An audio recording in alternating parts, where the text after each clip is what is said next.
भगवान श्री कृष्ण के बिना महाभारत भी अधूरा है। गीता का ज्ञान हो या फिर धृतराष्ट्र को दिव्य दृष्टि देना, श्री कृष्ण ने हर जगह अपनी जिम्मेदारी का निर्वाह किया। महाभारत का युद्ध पांडवों और कौरवों के बीच लड़ा गया था।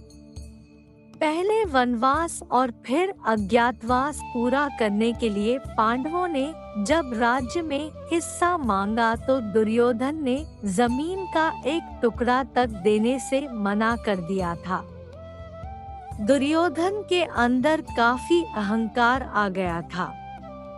उसने सुई की नोक के बराबर भी भूमि देने से मना कर दिया, जिसके परिणाम स्वरूप महाभारत युद्ध लड़ा गया। यह युद्ध कितना विनाशकारी होगा, इसका अंदाजा किसी को नहीं था, बजाय भगवान श्री कृष्ण के श्री कृष्ण युद्ध की विभीषिका का पहले से आभास था। ऐसे में उन्होंने युद्ध टालने का अंतिम प्रयास किया। श्री कृष्ण पांडवों के दूत बनकर दुर्योधन को समझाने के लिए हस्तिनापुर पहुँचे। वहां उन्होंने दुर्योधन को बहुत समझाया कि वह पांडवों को 5 गांव ही देकर संधि कर ले, परंतु हठधर्मी दुर्योधन ने उनकी सब बातें अस्वीकार कर दी। इतना तक तो ठीक था, लेकिन दुर्योधन अहंकार में इतना चूर था कि उसने श्री कृष्ण को पकड़कर कारागार में डालने का निश्चय कर लिया। दुर्योधन की यह बात जानकर श्री कृष्ण ने अपना विराट रूप प्रकट किया।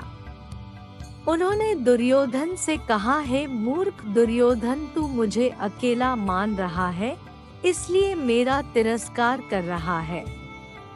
तू मुझे पकड़ना चाहता है, यह तेरा अज्ञान है।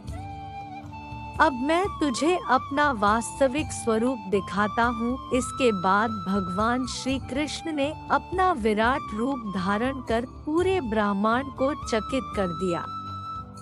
श्री कृष्ण के इस विराट रूप में विद्युत के समान कांति वाले तथा अंगूठे के बराबर छोटे शरीर वाले देवता आग की लपटें छोड़ने लगे। उनके ललाट में ब्रह्मा और वक्ष स्थल में रुद्रदेव विद्यमान थे। समस्त लोकपाल उनकी भुजाओं में स्थित थे। उनके मुख से अग्नि की लपटें निकल रही थी। आदित्य, साध्य, वसु, अश्विनी कुमार, इंद्र सहित मरुदगण, विश्वेदेव, यक्ष, गंधर्व, नाग और राक्षस भी उनके विभिन्न अंगों में प्रकट हो गए। उनकी दोनों भुजाओं से बलराम और अर्जुन प्रकट हो गए। उनकी दाहिनी भुजा में अर्जुन और बाईं में हलधर बलराम विद्यमान थे। भीमसेन, युधिष्ठिर तथा नकुल सदैव भगवान के पृष्ठभाग में स्थित थे। भगवान श्री कृष्ण के उस स्वरूप को देखकर समस्त राजाओं के मन में भय समा गया और उन्होंने अपने नेत्र बंद कर लिए।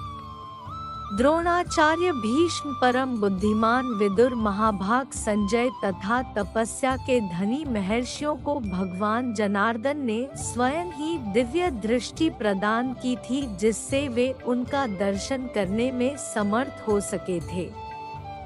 तब धृतराष्ट्र ने प्रार्थना की कि भगवान, मेरे नेत्रों का तिरोधन हो चुका है, परंतु आज मैं आपसे पुनः दोनों नेत्र मांगता हूँ। केवल आपका दर्शन करना चाहता हूँ। आपके सिवा और किसी को मैं नहीं देखना चाहता।